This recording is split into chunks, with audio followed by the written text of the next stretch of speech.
Welcome back to News 2 at 11:45 on your Monday. And this week, News 2 is on tour in Sumner County. Joining me now is Gallatin Mayor Paige Brown.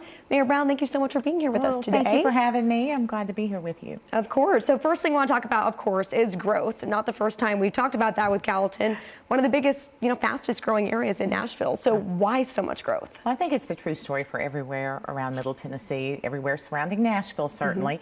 And why the growth, which is the question that a lot of people really don't seem to understand. You have people that are in mass exodus fleeing other states to come to communities that are different from where they come. And so it's an interesting dynamic that we're all experiencing. You said you were from Illinois. Certainly we've seen a lot of people from Illinois, Ohio, Pennsylvania, New Jersey, and California. So a lot of people come into our state from those parts of the country. But the impact is really interesting. Yeah, definitely. And we've talked to you a lot before about growth. You've described it to us as a balancing act. A lot to consider here. So what are the most important elements you're weighing?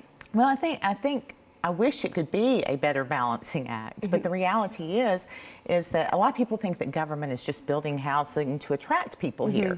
But the truth is, and the government doesn't build housing, let me be clear about that, the government's in this area are having to allow for more housing because without it, the price for homes is just out of reach for most Tennesseans.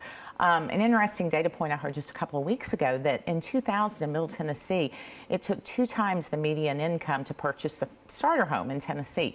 It now takes 6 times. In 25 years, 6 times the median income to purchase a home, which puts it out of so many people's reach. And you don't want that. You want people to be able to live their dreams here in Tennessee, especially if they're a native of the area. Exactly. And so you mentioned the residential growth. You were mentioning before that the residential growth is planned for more 10, 20 years down the line. Commercial development is the big focus this year. You told us that in December. Is that still holding true? And what does that look like for Gallatin? Well, I think first of all, rooftops drive commercial investment. A lot of people say, oh, we need to attract this, we need to attract this. The truth is your numbers and your demographics do that. And so as a result of our residential growth, we are now seeing a lot of investment on the commercial side. I think we would have seen it sooner, but for COVID, so a lot of that got delayed. But now we've got a lot of new restaurant options, lots of independent retailers, and then we have some national retailers coming onto the scene too, which depending on who you are, you like some of that and you don't like other parts of it. Exactly. And you're a Gallatin native. So what has it been like for you to see the change over time? Well, it's if I'm being honest, it's hard. I mean, it is a change. It is a change that I fear threatens our character, and as someone who has really taken great pride in the character of our community, that's a struggle.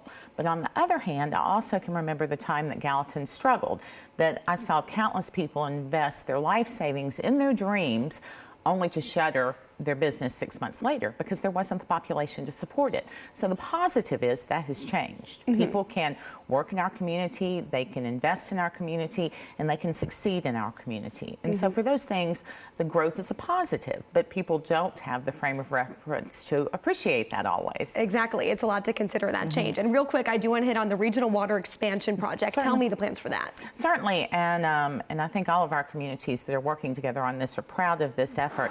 This was grant dollars afforded by the American Rescue Plan through TDEC at the state of Tennessee, and it's a regional water project that includes Gallatin, Castaigne Springs, Bethpage, Westmoreland, and Portland. And what it will do is run water from the Cumberland River in Gallatin all the way to Portland. And Portland has long had water insecurity, not because of the growth, but because their water has come from a small creek that in drought conditions they can't draw from. And so this will provide, for the first time ever, robust water security for the residents of Portland. And so we're very excited about that. Very exciting indeed. Proud that we're able to help make it happen. Yeah, absolutely. Well, Mayor Brown, thank you so much for being here. We'll have this video up on our website if you want to watch it again on WKRN.com. Marcus, over to you.